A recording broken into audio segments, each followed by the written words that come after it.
இந்த வீடியோவில் நம்ம என்ன பார்க்க போறோம்னா, கடகராசிக்காரர்களுக்கு 2026 ஜூன் மாதம் நடக்கக்கூடிய அந்த குரு பெயர்ச்சி எத்தகைய ஒரு பலாபலன்கள் நிறைந்த ஒரு குரு பெயர்ச்சியாக அடுத்த 13 மாதங்கள் ஜூன் 2026 ஜூன் 2027 வரைக்கும் வரக்கூடிய அந்த குருவின் சஞ்சாரம் எத்தகைய ஒரு பலாபலன்களாக இருக்க போது கடகராசிக்குங்கிறது சயின்டிபிக் வேதிக் அஸ்ட்ராலஜி முறையில எந்த விதத்திலும் மிகைப்படுத்தாமல் உள்ளது உள்ளவாறு ஒரு கிரகமும் ஒரு இடத்துல அப்படி இருக்கும் பொழுது நட்பு, பகை, நீச்சம், உச்சம், அந்த ஒளி தத்துவ பிரகாரம் ஒரு கிரகம் ஒரு இடத்துல சஞ்சரிக்கும் பொழுது அந்த ராசிக்கு எந்த மாதிரி ஒரு பாதிப்பையும் எந்த மாதிரி ஒரு சாதகமான ஒரு அமைப்பையும் கொடுக்கும் அப்படிங்கிறத இந்திய வேத ஜோதிட அடிப்படையிலான அறிவியல் சார்ந்த ஜோதிட ஒரு சாஸ்திரமாகிய சயின்டிபிக் வேதிக் அஸ்ட்ராலஜி முறையில நம்ம பார்க்க போறோம்.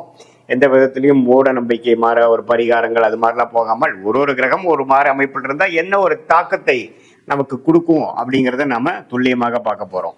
பாருங்க, கடகராசிக்கு இதுவரை குரு 12ஆம் இடத்துல இருந்து சில விஷயங்கள் நல்லதாகவும் சில விஷயங்கள் பிரச்சனைக்குரிய ஒரு விஷயமாகவும் நடந்து கொண்டிருந்தது. எப்படின்னா 12ஆம் இடங்கிறது பாத்தீங்கன்னா சுப விரயங்களும் நிறைய செய்யும். சுப விரயங்கள் நிறைய செய்யறோம்னா என்ன அர்த்தம்? நம்ம இன்கம் வருமானம் இல்லாமல் விரயங்கள் செய்ய முடியாது. அப்படிங்கன்னா வருமானமும் இருந்தது ஒரு பக்கம். 2025 ஜூன் மாதத்திலிருந்து மே மாதம் வரை வருமானமும் ஒரு பக்கம் வந்தது. அதே மாதிரி செலவுகளும் போய்கொண்டிருந்ததுங்கிறது சொல்லக்கூடிய கடகராசிக்காரர்களுக்கு இப்போ குரு ராசிக்குள்ள வரும் பொழுது ஃபர்ஸ்ட் என்ன நடக்கும் அப்படின்னு பாத்தீங்கன்னா செலவுகள் குறையும். நம்ம எந்த மாதிரி ஒரு விஷயத்துல அதிகமா நம்ம செலவு பண்ணிட்டு இருக்கோமோ அந்த அமைப்புகள்லாம் கொஞ்சம் கட்டுக்குள் வரும். தேவையற்ற செலவுகள் அதிகமா தீர்க்கமா யோசிக்காமல் சில விஷயங்கள் செய்து அதனால விரயங்கள் வந்து கொண்டிருக்கிறது. வட்டிக்கு பணம் கொடுத்துட்டு இருக்கிறது, இஎம்ஐ என்ன இன்ட்ரெஸ்ட்ல போயிட்டு இருக்குன்னு கூட தெரியாம இஎம்ஐ கட்டிட்டு இருக்கிறது, அது மாதிரி பல விஷயங்கள் ஏதோ ஒரு டைம் ஆரம்பிச்சது நம்ம பண்ணிட்டு இருக்கக்கூடிய விஷயங்கள் கடகராசிக்காரர்களுக்கு உச்ச குருவாக ராசிக்குள்ள வரும் பொழுது நமக்கு பல்ப் எரிஞ்சிரும். எது மாதிரி எரிஞ்சிரும்? நம்ம என்ன பண்ணிட்டு இருக்கோம், இவ்வளவு தூரம் கஷ்டப்பட்டு உழைச்சு தேவையற்ற செலவுகளால் செய்து நம்ம உழைப்பையே நாமளே வீணாக்குறோம் அப்படிங்கிற மாதிரி நல்ல ஒரு தெளிவு கிளாரிட்டி கிடைக்கக்கூடிய அமைப்பு எல்லா வயதினரும் ஆகிய கடகராசிக்காரர்களுக்கும் கிடைக்கும். இப்ப நம்ம மாணவர்களா இருந்தாலும் சரி, நடுத்தர வயதினராக இருந்தாலும் சரி, இளம் வயதினராக இருந்தாலும் சரி, சீனியர் சிட்டிசனா இருந்தாலும் சரி, இல்லத்தரசிகளாக இருந்தாலும் சரி, எல்லாருக்கும் பாத்தீங்கன்னா அவங்கவுங்களுடைய வாழ்க்கையில என்னென்ன விஷயங்கள் செய்யறாங்களோ அவங்களுடைய வாழ்க்கை சம்பவத்துல என்னென்ன மாதிரி பிரச்சனைகள் இருக்கோ அந்த பிரச்சனைகளை டீல் பண்றதுக்கு கிளாரிட்டி இல்லாமல் ஒரு தெளிவில்லாமல் நம்ம போராடி கொண்டு இருக்கக்கூடிய கடகராசிக்காரர்கள் 2025 ஜூன் மாதத்திலிருந்து மே 2026 வரைக்கும் இந்த 10-11 மாதங்கள் நாம கஷ்டப்பட்டுட்டு இருந்தது. பினான்சியலாகவும் சரி, உறவுகளாலும் சரி, வேலை தொழிலையும் பார்த்தீங்கன்னா நிறைய வேலை செய்யறோம், நிறைய அலையிறோம், நிறைய டிராவல் பண்றோமே ஒழிய பெரிய பிரயோஜனம் இல்லையே அப்படிங்கிற மாதிரி தன் வீடாகிய 6ஆம் வீட்டுக்கே கனெக்ட் ஆகி கடன், வம்பு வழக்குகள், தேவையில்லாத உறவுகளில் ஒரு அன்னோனிய குறைவு, அது மாதிரி விஷயங்கள் போய்கொண்டிருந்த கடகராசிக்காரர்களுக்கு இப்போ இனிமேல் தான் பார்த்தீங்கன்னா ஓரளவுக்கு போன வருஷம் நாம போட்ட எஃபோர்ட்டுக்கு, போன வருஷம் நம்ம செஞ்ச சுப செலவுகளுக்கு எல்லாமே ஒரு பெனிஃபிட், ப்ராஃபிட், வரவு வரக்கூடிய ஒரு அற்புதமான ஒரு குரு பயிற்சியாக கடகராசிக்கு வருது. எப்பவுமே ராசிக்குள்ள குரு அது உச்ச குருவாக வரும் பொழுது நிறைய பேர் ராசிக்குள்ள குரு வரக்கூடாதுன்னு தவறான சில கருத்துக்கள்லாம் சொல்லுவாங்க. இப்ப ஆனா குருங்கிறவர் சுப கிரகம், கடகராசிக்கு யோகஸ்தானாதிபதி, அதாவது ராஜயோகாதிபதியாகவும் வருகிறார், சுப கிரகமாகவும் வரும் பொழுது இரட்டிப்பான நல்ல எண்ணங்கள், நல்ல தெளிவான முயற்சிகள், தெளிவான திட்டங்கள் அது மாதிரி நம்ம செயல்பட்டு இதுவரை நம்ம தேவையற்ற சில விஷயங்கள் கண்ணுக்கு முன்னாடியே சில தப்பா அபத்தமா பண்ணிட்டு இருப்போம், அது நமக்கு தெரியாது. ஆனா இந்த விஷயத்தை சிம்பிளா இப்படி சால்வ் பண்ணலாமே அப்படிங்கிறது இப்பதான் நமக்கு தோணும்.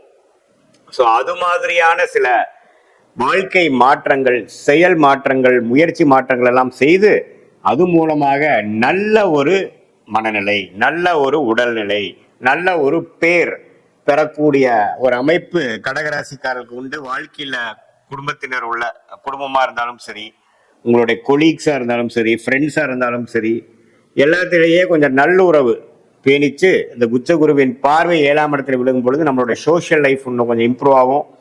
ஸ்டேட்டஸ் இன் த சொசைட்டி கொஞ்சம் இம்ப்ரூவ் ஆகும். People will start recognising you. உங்களை தான் ரெகக்னைஸ் பண்ணுவாங்க. ஓ இவரா இந்த அளவுக்கு வந்துட்டாரா, ஓஹோ ஸ்டாண்ட் பண்ணிட்டாரு போல அப்படிங்கிற மாதிரி சில விஷயங்கள் உங்களுக்கே பார்த்தீங்கன்னா you will be totally in control of your self.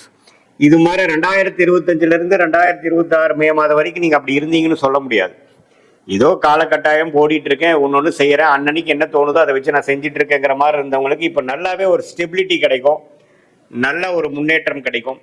அது மூலமாக வாழ்க்கையில் ஒரு அனுகூலமான ஒரு நிலைமைக்கு போகக்கூடிய அமைப்பு இருக்கு. மாணவர்கள்லாம் கான்சென்ட்ரேஷன் பண்ண முடியாமல் அவதிப்பட்டு இருந்தவர்களுக்கு நல்ல கான்சென்ட்ரேஷன், நல்ல அமைதியான ஒரு மனசு, நம்ம என்ன படிக்கணும், எப்படி படிக்கணும், எந்த படிப்பு நமக்கு ஒத்து வரும், அது மாதிரி நல்லாவே வளைஞ்சு உட்கார்ந்து சாதிக்கக்கூடிய ஒரு அமைப்பு எல்லாம் கிடைக்கக்கூடிய அமைப்பு மாணவர்களுக்கு இந்த கடகராசிக்கு குரு பயிற்சி ஆகிறது நம்ம நல்ல விஷயமாக இருக்கிறது. காம்படிட்டிவ் எக்ஸாம்ஸ் எழுதலாம்னு நினைக்கிறவங்க இப்போ அதை கிளியர் பண்ணா நல்ல போஸ்டிங் கிடைக்கும். ஆனால் நம்ம கிளியர் பண்ண முடியாமல் இருக்கோம் அப்படிங்கிற மாதிரி இருக்கிறவங்களுக்கெல்லாம் இந்த குரு பயிற்சி நல்ல பலன்களை கொடுக்கும்.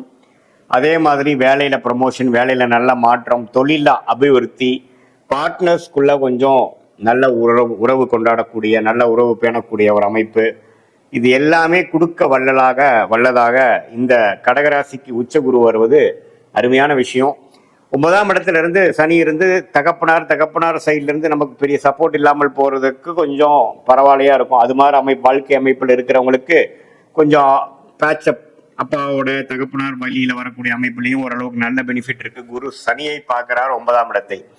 அதே சமயத்தில் 5ஆம் இடம் குழந்தைகள்னால பெரிய ஒரு ஒரு நற்செய்தியோ ஒரு நல்ல ஒரு அமைப்பு இல்லாமல் போய் கொண்டிருக்கிறது. அப்படிங்கிறவங்க குழந்தைகள் கொஞ்சம் செட்டில் ஆயிட்டாங்க, குழந்தைங்க கல்யாணம் பண்ணி கொடுத்துட்டோம், குழந்தைங்களுக்கு நல்ல காலேஜ் கிடைச்சிருச்சு, குழந்தைங்களுக்கு நல்ல இடத்துல இப்போ அவங்க இருக்காங்கங்கிறதுனால ஒரு நற்செய்தி, ஒரு நல்ல ஒரு ஒரு திருப்தியை கொடுக்கக்கூடிய ஒரு அமைப்பு குழந்தை செல்வம் மூலமாகவும் வரக்கூடிய அமைப்புகள் இருக்கு.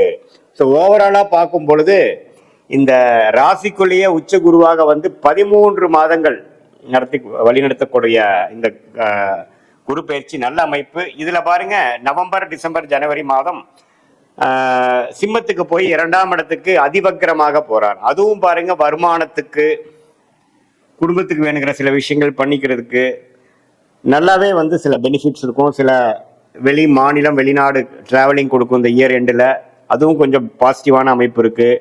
பண விஷயங்கள் கொஞ்சம் புலக்காட்டங்கள் முதலோட கொஞ்சம் நல்லா இருக்கக்கூடிய அமைப்பு. ஸோ ஈவன் அதிவக்கிரமாக 2ஆம் இடத்துக்கு போய் நட்பு வீட்டுக்கு போகிறதும் பார்த்தீங்கன்னா ஒரு நல்ல அமைப்பு தான்.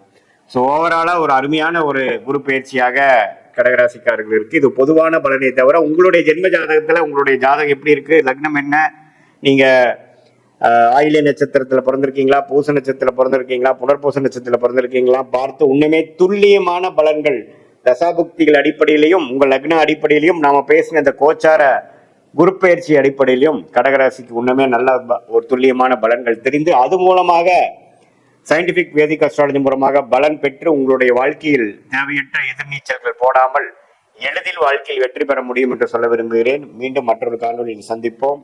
நன்றி.